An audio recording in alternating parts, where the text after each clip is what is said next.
7 साल की उम्र में मैंने अपने हाथों में एक जोड़ी ग्लव्स पहन लिया था। आसपास के लोग मुझे फ्रीक समझकर हंसते थे, लेकिन उन्हें नहीं पता था कि मेरे पास एक स्पेशल ऑब्जेक्ट ट्रैकिंग एबिलिटी है। मैं किसी भी चीज को छूकर उन सभी लोगों को लॉक कर सकता था जिन्होंने उसे कभी टच किया हो। लेकिन इस पावर को एक्टिवेट करने के लिए बहुत ज्यादा एनर्जी खर्च होती थी और साथ में दिल चीर देने वाला दर्द भी होता था। इसलिए इतने सालों तक मैंने कभी अपने ग्लव्स नहीं उतारे। मैं बस एक नॉर्मल जिंदगी जीना चाहता था, लेकिन पिता मेरे ऊपर बहुत बड़ा कर्ज छोड़कर अचानक गायब हो गए। कर्ज चुकाने और पिता के गायब होने का सच जानने के लिए मैंने ग्लव्स उतार दिए और उसी दिन से मेरी वापसी का रास्ता खत्म हो गया। उस दिन मुझे एक लॉस्ट कैट नोटिस दिखा जिसका रिवॉर्ड पूरे 10,000 यूएन था। मेरे जैसी स्पेशल एबिलिटी वाले इंसान के लिए ये तो जैसे मुफ्त के पैसे थे। मैं तुरंत ओनर के घर की तरफ निकल पड़ा। रास्ते में एक कार लगभग मुझे टक्कर मार देती है। चलते वक्त आंखें नहीं है क्या, मरना है। मैंने उसकी बात इग्नोर कर दी और आदमी और उसकी कार पर तेजी से नजर दौड़ाई। अगले ही पल मेरा दिमाग सुपर स्पीड मोड में चला गया। आसपास की हर डिटेल कई गुना क्लियर हो गई। इस मेबाच S680 की C pillar triangle window shape गलत थी। व्हील बोल्ट्स बाहर दिख रहे थे। साफ था कि ये मर्सिडीज SGT को मॉडिफाई करके बनाई गई फेक लग्जरी कार थी, जिसकी असली कीमत ओरिजिनल की 10वीं हिस्से जितनी भी नहीं था। पैसेंजर सीट पर एक यंग लड़की बैठी थी और आदमी का हाथ उसकी थाई पर था। मैंने तुरंत कंक्लूजन निकाला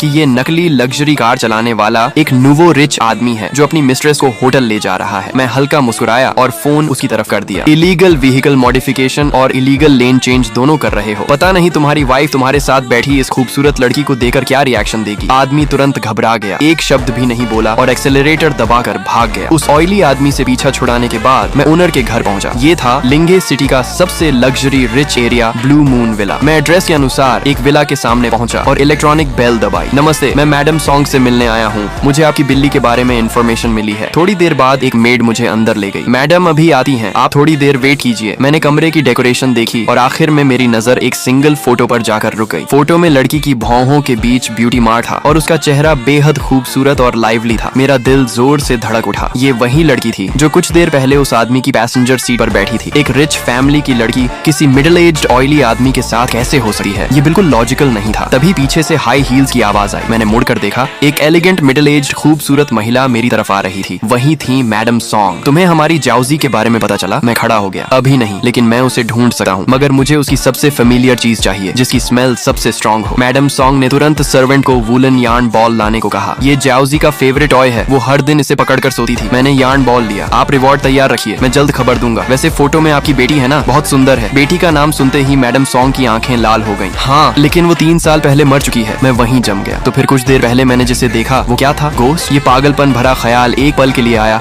लेकिन मैंने उसे दबा दिया। अभी पैसे कमाना ज्यादा जरूरी था। मैडम सॉन्ग को सांत्वना